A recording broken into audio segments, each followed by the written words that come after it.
Hello Bloomington, I'm Mayor Tim Busse, and this is the Council Minute for the week of August 10th. This week, the City Council met concurrently with the Bloomington HRA to discuss housing issues that will shape our community for years to come.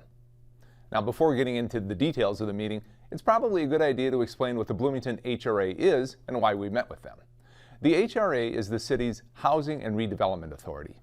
The HRA helps provide affordable housing opportunities. It coordinates the city's efforts to preserve existing neighborhoods and promotes development and redevelopment that enhances Bloomington. The HRA does its work through a number of different programs that you may have heard of, or maybe some of you have even participated in, such as our rental assistance program, housing rehab loans, and our first-time home buyer assistance. Funding for the HRA comes from federal, state, local, and regional sources, and the Housing and Redevelopment Authority is governed by a 5-member commission appointed by the City Council. The HRA staff are city employees in our Community Development Department, and on Monday night, they walked us through a lot of information because, well, there's a lot going on in the city of Bloomington. Last year, the City Council adopted an Opportunity Housing Ordinance, and the purpose of the Opportunity Housing Ordinance is to promote the development of new affordable housing and to ensure the preservation of existing housing that's affordable, and that's referred to as naturally occurring affordable housing. The ordinance aims to do both, while at the same time promoting private market development in the city of Bloomington. That last part is really important, so let me say it again. We are actively encouraging private market development in the city.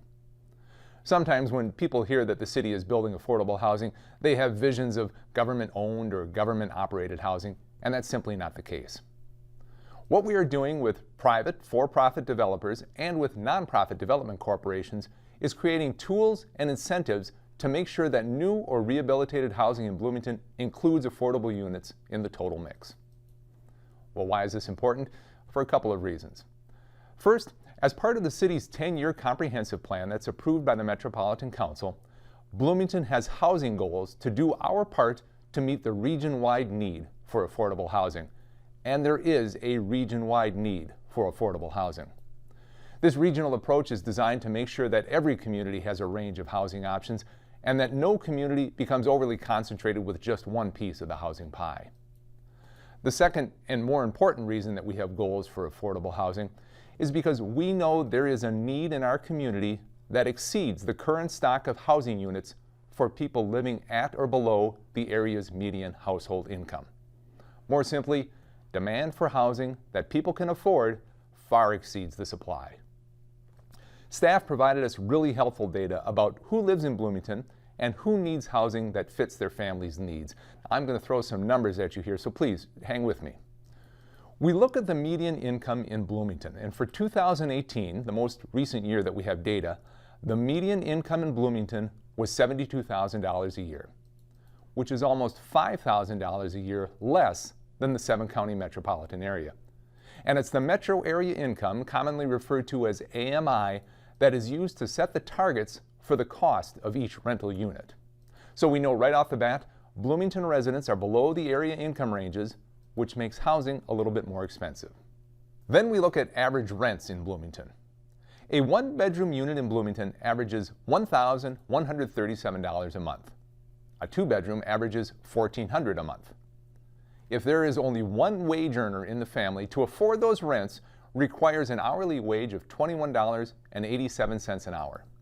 For a 2-bedroom, it's $26.90 an hour. Now, when talking about housing, we often use a measure that's called households that are cost burdened. That means the cost of a household's rent, or the cost of their mortgage if they're a homeowner, is more than 30% of their income. In Bloomington, about 27% of households are cost burdened, more than 1/4 of our households in our city. The real crisis is for renters, where 43% are paying more for housing than they can afford. For homeowners, it's about 20%. The point is this: housing affordability is one of the greatest challenges that Bloomington and communities across Minnesota are facing, especially now in the midst of a global pandemic. You know this. For many of you, your income is probably not going up as much as your rent or the grocery bill or other living expenses.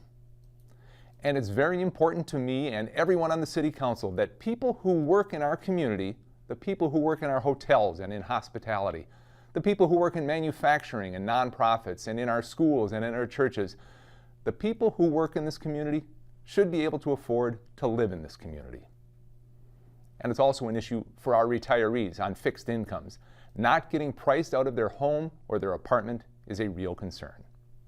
It takes a comprehensive approach to make sure that we are meeting current needs and to be planning for a variety of safe and desirable housing options that will attract families to Bloomington. Let's wrap up on an optimistic note. Bloomington is doing as much as any community in the Twin Cities to meet housing needs. In fact, if you look at this map, you'll see we have more than 2,500 residential units in the development pipeline right now, and more than 700 of those units meet some affordability target.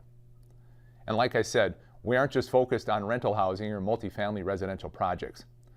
The City Council has focused renewal as one of our strategic goals.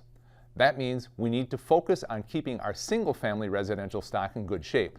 This map shows where homeowners around Bloomington have reinvested in their property with the help of the HRA and the city over the past 4 years.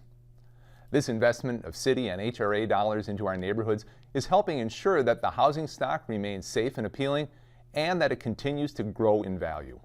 After all, we know that for many people, buying a home is the biggest investment they will ever make. Providing help to ensure that investment is sound is what our home loan program is all about.